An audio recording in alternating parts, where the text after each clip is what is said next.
Have you ever stopped and truly considered the women who walk this world alone?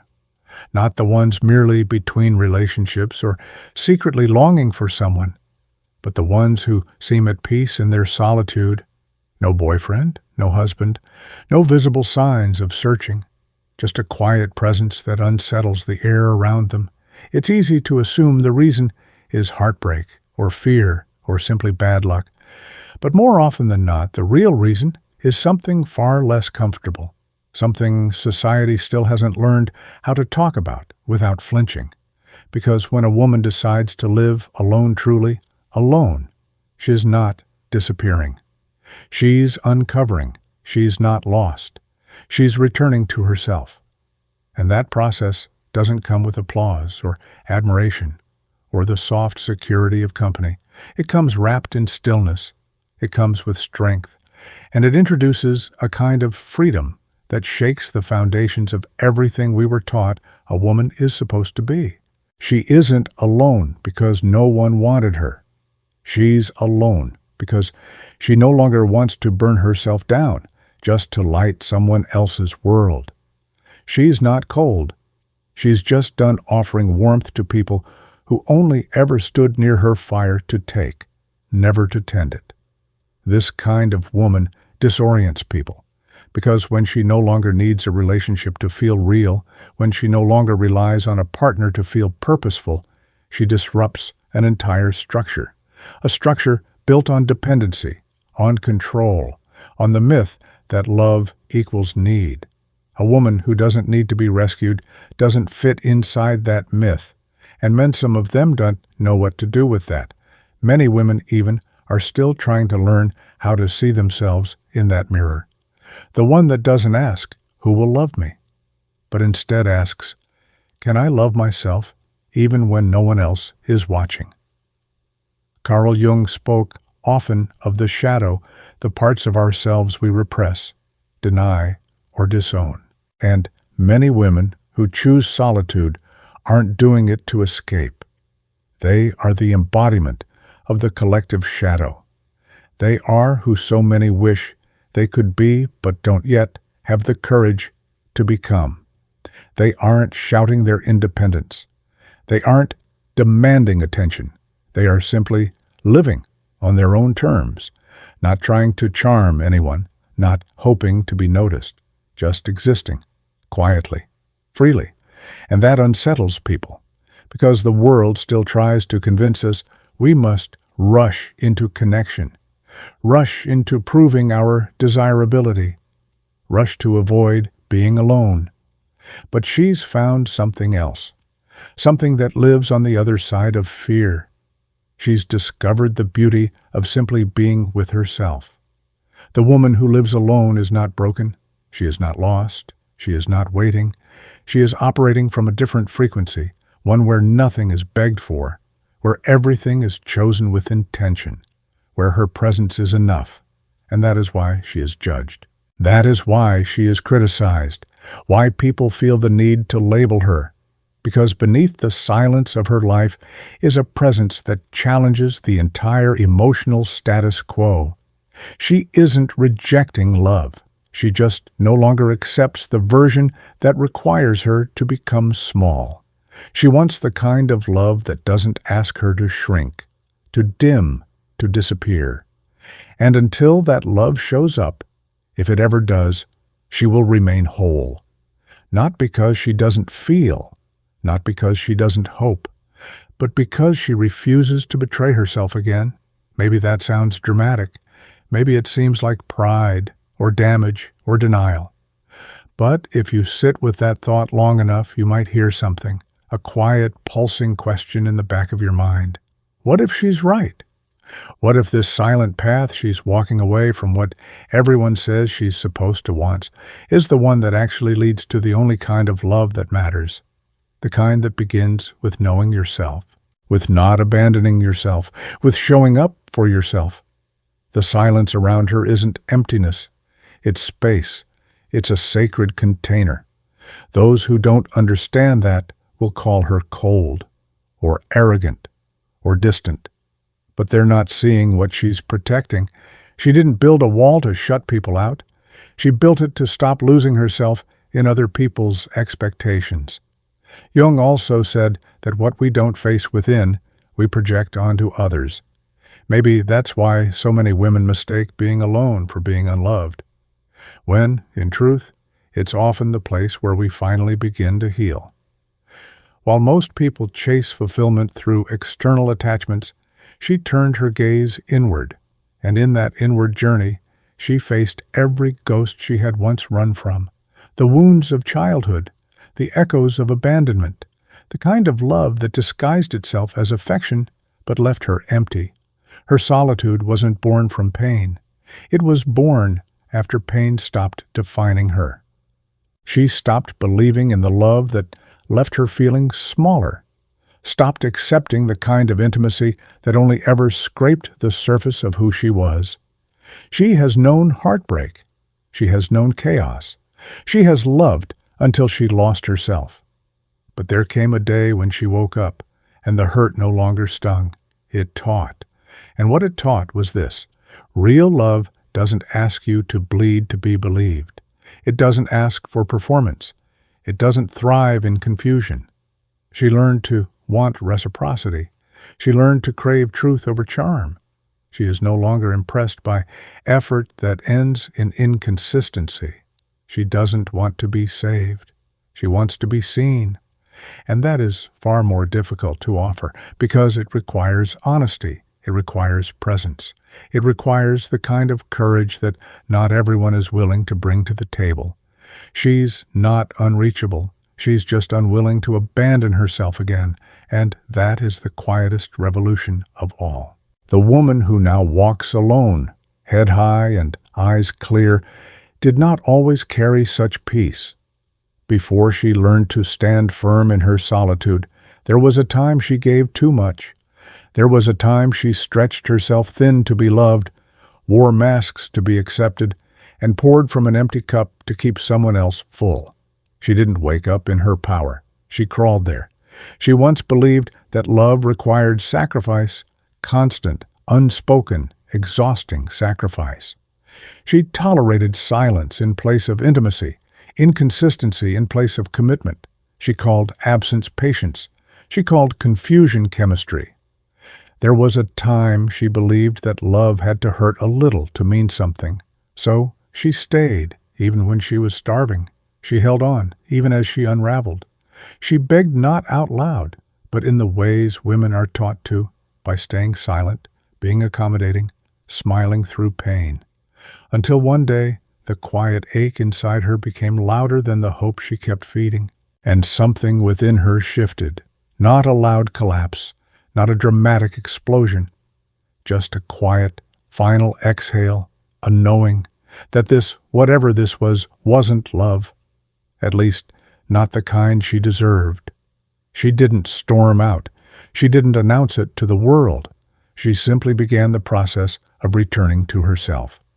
The first steps were the hardest, not because she missed them, though some nights she did, but because, in the silence, the truth had nowhere to hide. She saw all the ways she had abandoned herself, all the times she said yes with her mouth and no with her body, all the times she smiled while something inside her fractured, all the times she made herself small so someone else could feel big. It broke her, but not in the way people think. It broke the illusion. And when the illusion shattered, what remained wasn't bitterness. It was clarity. She began to recognize that she had been giving love the way she hoped it would be returned, unconditionally, fully, without reservation. But she had been giving it to people who only loved her potential, not her presence. So she stopped reaching. She stopped chasing. She stopped trying to earn something that should have been freely given. She didn't give up on love. She gave up on the version that required her to bleed to prove she was worthy. And that's when the real work began. She turned inward, not to hide, but to heal, not to wall herself off, but to meet herself fully for the first time.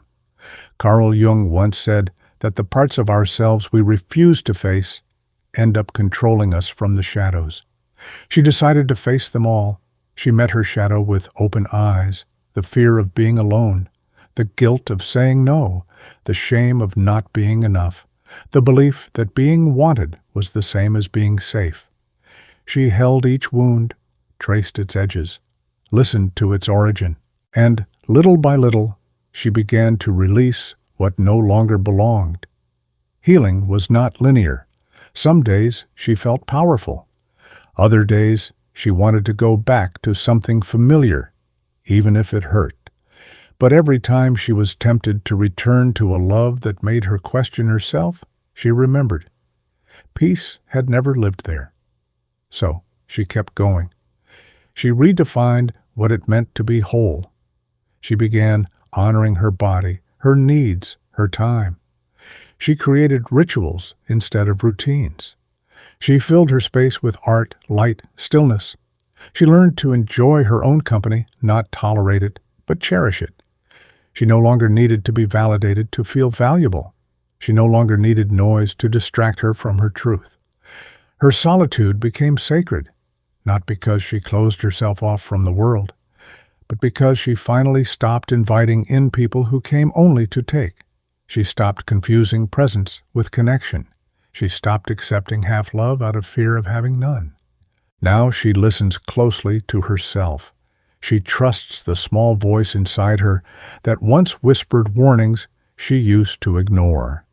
She trusts her gut, her body, her energy. If something feels off, she doesn't argue with it. She honors it. She no longer explains her intuition to those who demand logic. She no longer negotiates her boundaries. She's not rigid, she's rooted. She's not cold, she's clear. She still wants love, the deep kind, the kind that sees her fully, touches her soul before her skin, and doesn't require her to dim her brilliance. But she will not beg for it. She will not perform for it. She will not contort herself to fit someone else's idea of enough. She knows now, love that costs your identity is too expensive. So she waits. Not passively, not longingly. She waits while living. She laughs with friends who see her. She sings badly in the shower. She dances barefoot in her kitchen. She reads books that expand her. She builds dreams that don't rely on a partner to come true. She is no longer holding space for someone who doesn't exist yet. She is holding space for herself. And in that space, she is growing, flourishing, glowing from within. Some people say she's too much. Some say she's too intense, too emotional, too demanding. She smiles at that, because what they call too much is simply a woman who knows what she needs and refuses to settle for less. She is not unreachable. She is unwilling to go backwards. She is not punishing anyone with her solitude. She is protecting what took her years to reclaim. And if love finds her, it will not come to complete her. It will arrive already whole, already aware, already at peace with itself. And they will walk together, not because they need each other to survive, but because they see in one another a soul that has already come home. Until then, she will not wait. She will live, fully, truthfully, unapologetically. Because she didn't break, she woke up. The woman who walks her path alone is not a puzzle with missing pieces. She's not someone who ran out of options, nor is she stuck in some tragic waiting room of romance. No, she is not in limbo. She is in command. She has learned the hard way that sometimes silence is not emptiness, it is evidence. Evidence of all the noise she had to endure. Evidence of what she no longer allows in. She doesn't speak as much now, not because she has nothing to say, but because she has nothing left to prove. This woman is not empty. She is full of herself, of truth, of clarity. She doesn't walk through the world hoping to be noticed. She walks with intention, with purpose. Her presence is not loud, but it is undeniable. It's the calm that enters a room like wind brushing across water, quiet, but impossible to ignore. There was a time, not too long ago, when she thought being alone was a punishment, a sign that something was wrong with her, that she hadn't tried hard enough, or smiled sweetly enough, or compromised deeply enough. She blamed herself for the love that never lasted. She shrank to fit. She dimmed her fire. She swallowed her voice, all in the name of affection that left her colder than before it arrived. But she doesn't do that anymore, because one day, not with fanfare or drama, but in a quiet, exhausted moment, she realized she would rather be alone than be diminished. She would rather sit at a table by herself than share space with someone who doesn't see her. She would rather walk through life in solitude than in shallow company. That decision didn't come from bitterness. It came from truth. And truth, once seen, cannot be unseen. She no longer defines herself through someone else's gaze. She's not looking for applause. She's not waiting to be chosen. She is not the prize on a pedestal, nor the lonely heart in the shadows. She is simply herself, and that, she's learned, is more than enough. The woman who lives alone lives fully. She cooks for one, but she savors every bite. She buys flowers for her own table, lights candles even when no one will see them. She listens to music that matches her mood, not someone else's taste. She takes long walks with no destination, speaks aloud her own name in the quiet of morning, not because she's trying to fill space, but because she's learned that her presence is worthy of beauty, of care, of tenderness, even if no one else is around to witness it. That is her revolution, choosing herself over and over, in small, daily acts that say, I matter. She still wants love. Of course she does. She longs to be touched deeply, to laugh without explanation, to be held on nights when the world feels too heavy. But she doesn't long for a love that asks her to disappear. She doesn't dream of romance that requires her to mute her essence. The love she now craves must make room for all of her, the wild, the wounded, the wise, and the soft. She's not interested in half-efforts.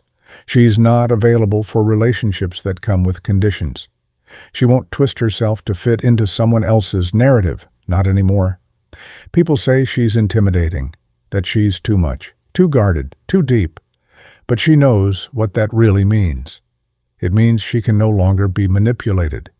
It means she can sense insincerity before the first sentence is finished. It means she doesn't respond to crumbs. That she can walk away, without flinching, from anything that makes her question her worth.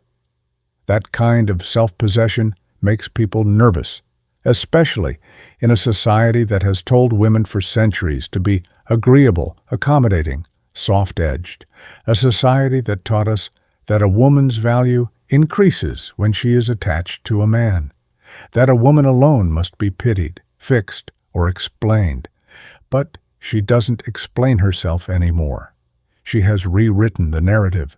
She doesn't see her solitude as something to apologize for. It is not a gap in her story. It is the foundation. It's not what she settled for. It's what she rose into.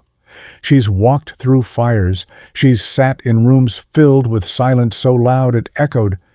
She's cried on bathroom floors, begged the universe for answers, broken into pieces that no one helped her gather. And still, she rose.